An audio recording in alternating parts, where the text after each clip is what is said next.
Leviticus chapter 22.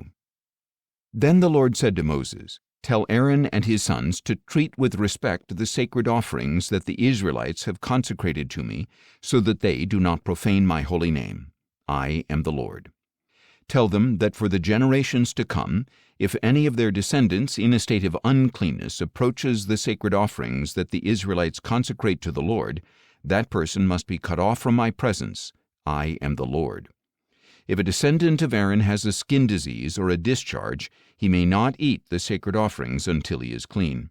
Whoever touches anything defiled by a corpse or by a man who has an emission of semen, or whoever touches a crawling creature or a person that makes him unclean, whatever the uncleanness may be, the man who touches any of these will remain unclean until evening. He must not eat from the sacred offerings unless he has bathed himself with water.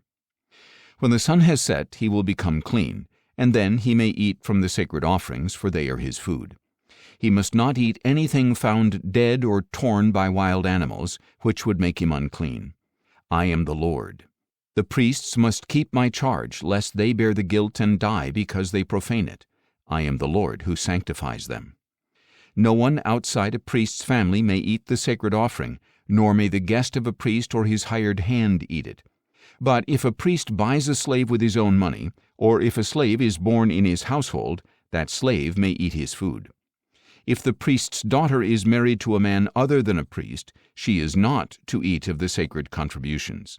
But if a priest's daughter with no children becomes widowed or divorced and returns to her father's house, she may share her father's food as in her youth, but no outsider may share it. If anyone eats a sacred offering in error, he must add a fifth to its value and give the sacred offering to the priest.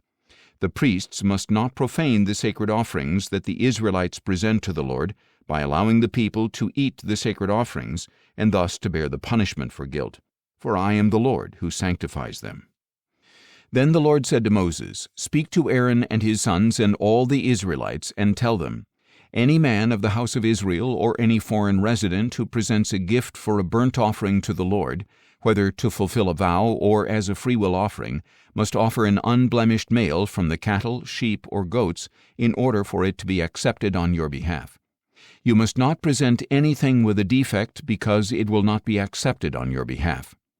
When a man presents a peace offering to the Lord from the herd or flock to fulfill a vow or as a freewill offering, it must be without blemish or defect to be acceptable. You are not to present to the Lord any animal that is blind, injured or maimed, or anything with a running sore, a festering rash, or a scab. You must not put any of these on the altar as an offering made by fire to the Lord. You may present as a freewill offering an ox or sheep that has a deformed or stunted limb, but it is not acceptable in fulfillment of a vow. You are not to present to the Lord an animal whose testicles are bruised, crushed, torn, or cut.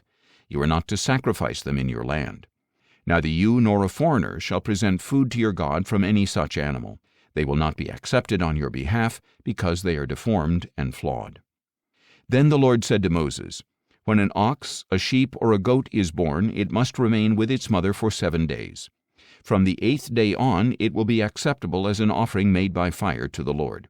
But you must not slaughter an ox or a sheep on the same day as its young. When you sacrifice a thank offering to the Lord, offer it so that it may be acceptable on your behalf. It must be eaten that same day. Do not leave any of it until morning. I am the Lord. You are to keep my commandments and practice them. I am the Lord.